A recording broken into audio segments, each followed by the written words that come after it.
Hello.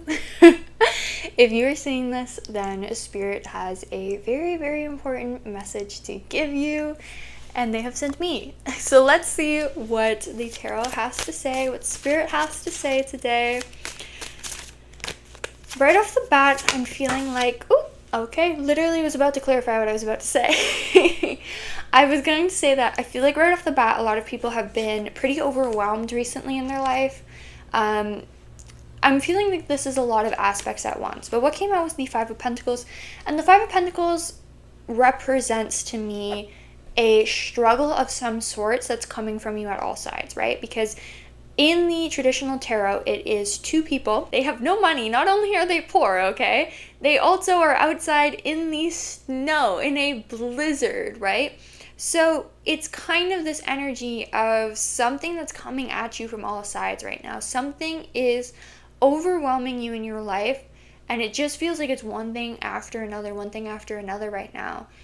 And I'm hearing that it's temporary, okay? Like, obviously, everything is, but I'm hearing specifically, like, a very specific quote, and it's like, I can't remember where it's from, but it's like, and the voice of 1,000 angels said to me, it's temporary. And I feel like that's very, like, relevant. What does this collective need to know about this struggle, about this?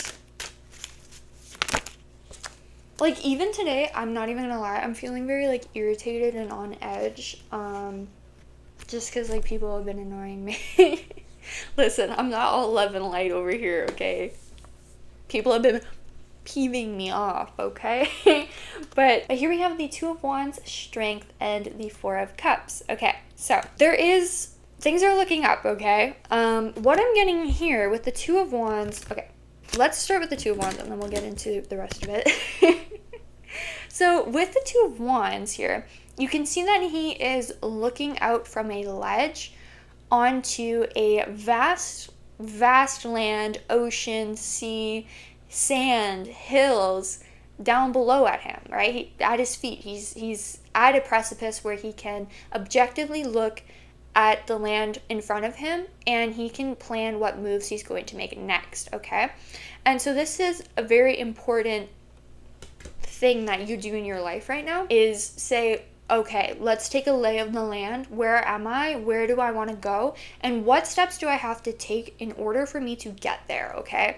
That is very, very, very important right now. I'm also being called to the Five of Pentacles to look at how the Six of Pentacles is the progression of that. So the Five of Pentacles turns into the Six of Pentacles because they go to the church, right? So in the Five of Pentacles in traditional tarot, they are outside the church and they are freezing, and then the church lets them in and gives to them and gives to them and gives to them. And eventually with the Six of Pentacles, they are able to start their own, I think it's a garden, right? Like no, I know it's a garden, but like they start their own garden and they uplift themselves, and then they start their own financial success, right? So that's the energy of that. And I'm being drawn to look at that because it's saying now with the Two of Wands, what do I need to do next with what I'm going to receive from Spirit, okay? Because Spirit cannot give to you right now if you do not have a plan for your future, okay? That's very important for this collective. Spirit is saying, I cannot give to somebody who does not know what they are going to do with it right now. I cannot give to somebody who does not have the next steps planned out, right? So that is very important. That is very important right now, is that you start saying, here's what I want to do next, here's what I want to do next, so that Spirit can bring those things in for you, right? I feel like a lot of this collective is probably saying, like, I'm doing that. And I need to make it very clear that hoping that something is going to happen is not the same as actually expecting it to happen or making a plan in case it does happen. For so many years, like, I'm going to give an example from my personal life. I was like, I want to start a business, right? And then I never took any steps to actually figure out what I was going to do, what business was I going to do, how was I going to do it, how do you build a website, how do you do all that stuff, right?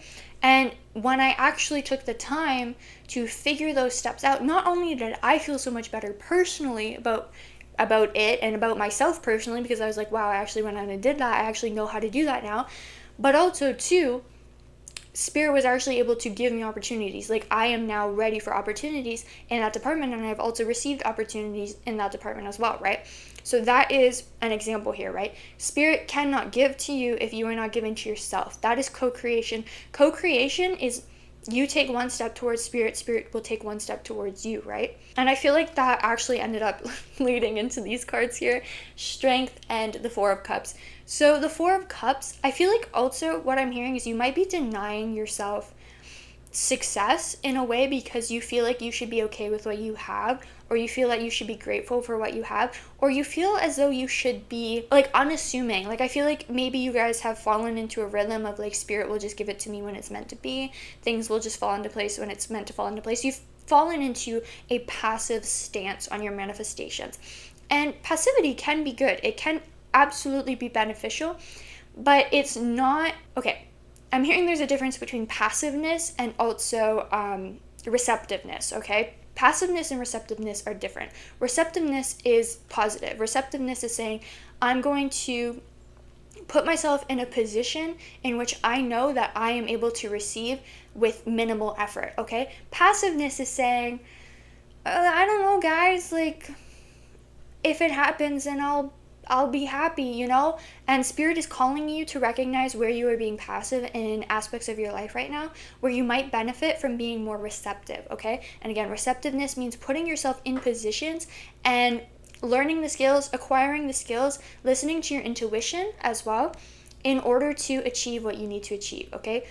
Strategic positioning is what I'm hearing. That might be literal for some people, or it might be metaphorical for others.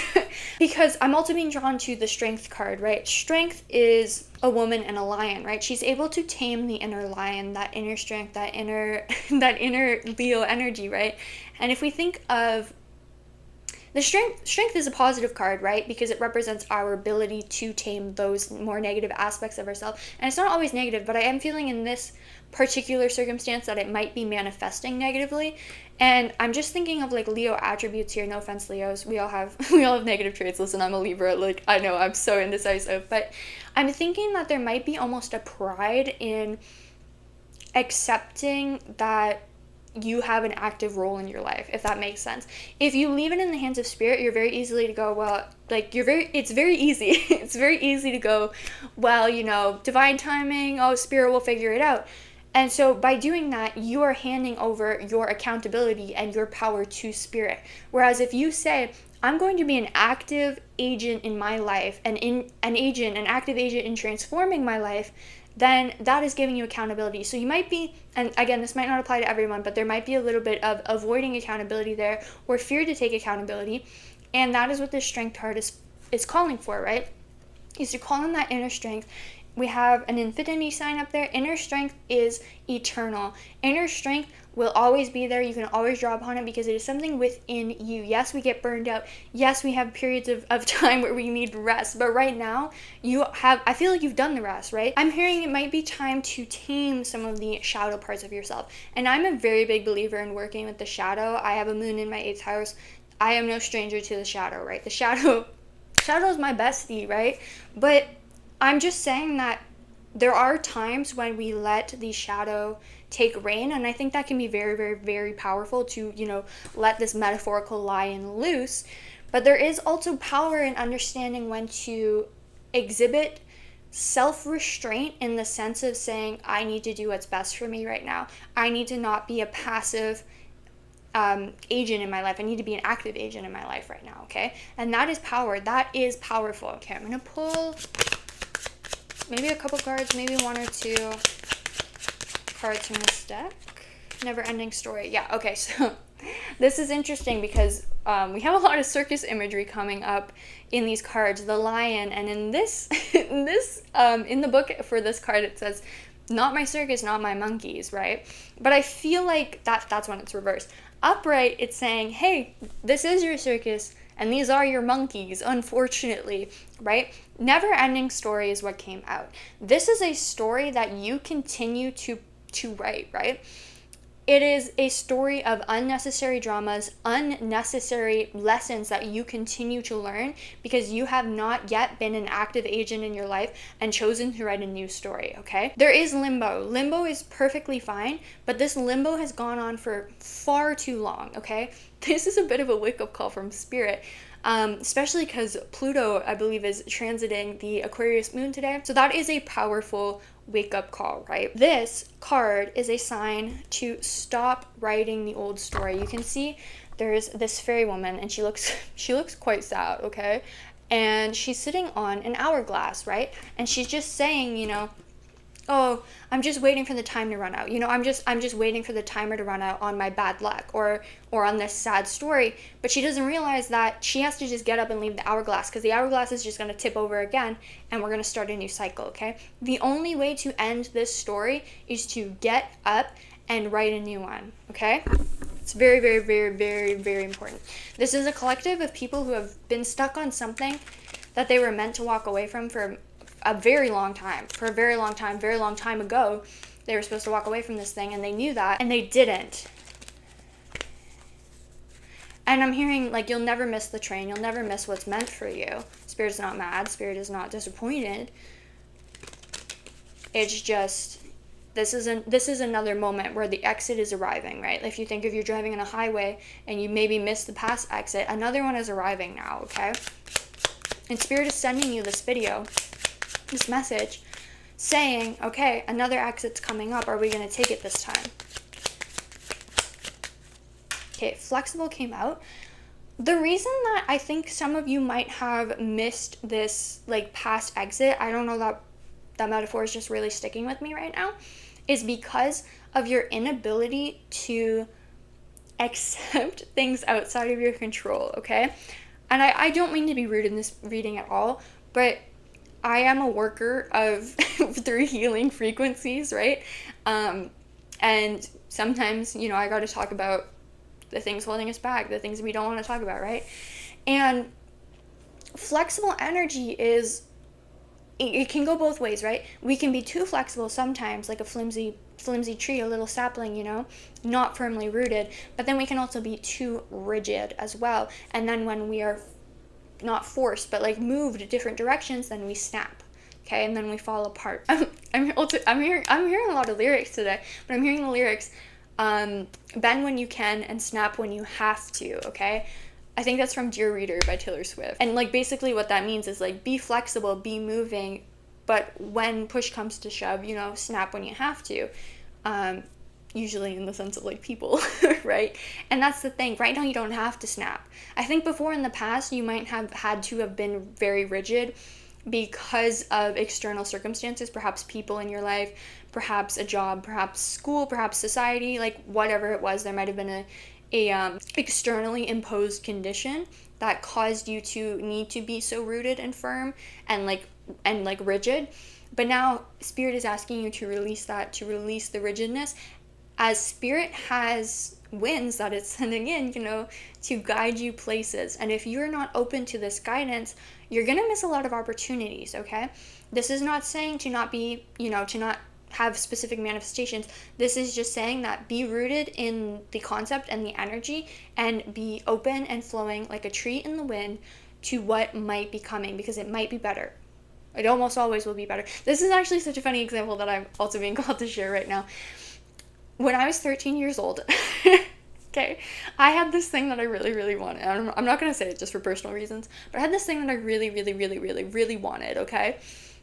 And for years, I always wondered, I was like, oh, I wonder what would have happened if I had done that path, if I had gone that path. And I was talking to somebody actually recently who had gone that path, and they told me how horrible it was. They were like, it sucked so bad. And I was like, oh my God, because the reason that I couldn't go down that path was completely out of my own control. I had no choice in the matter, and that's why I think I struggled with letting go of it for so long. And so that was just so interesting, because I completely let go of that thing recently, like a couple years ago, and then just recently really focused on rebuilding my life. Not rebuilding, but like building a new life, building a new path. And I just think it was so interesting that as I went and did things on my own and really formed myself, that confirmation from the universe came in and said, see, that was protection. See, that was us protecting you. And I just think that story might resonate for somebody in this collective. But I don't know. It was a great experience for me, because it just felt like validation and like that Spirit's here protecting me. It just felt really, really great, right? So just remember, stay flexible. You might think that you want something really, really, really bad. And again, the thing that I want to say here as well is sometimes the want is planted within us because there's something for us to do with it later, right? Like that's what ended up happening with me, is that I actually ended up having to support people in my life related to stuff like that, right? And like do work, like it's complicated, but like, you know, I still played a part in it even though I didn't play the part that I wanted to play. And I realize now that it was protection, right? And I'm like so glad that I didn't go down that path, right? So I know people say that all the time, right? That like rejection is God's protection. So I just wanted to share like an actual real life example of that. Okay, last card here. Go the distance. Okay, yes. Go the distance is a sign of major stability and reaching the finish line. So Spirit is really introducing something that's going to last a long time into your life, right? Something that's going to reach the finish line, something that's a long-term sustainable thing for you. And I'm being told to leave it at that. This is, again, like I said, with all that energy, that is kind of like the end energy. So as we work through the energies previously discussed in this reading, that will be the outcome, stability, something very long-term introduced, okay? If you enjoyed today's reading, don't forget to subscribe. And if you enjoyed this reading in particular, don't forget to like the video. And I will see you in the next one. Goodbye for now.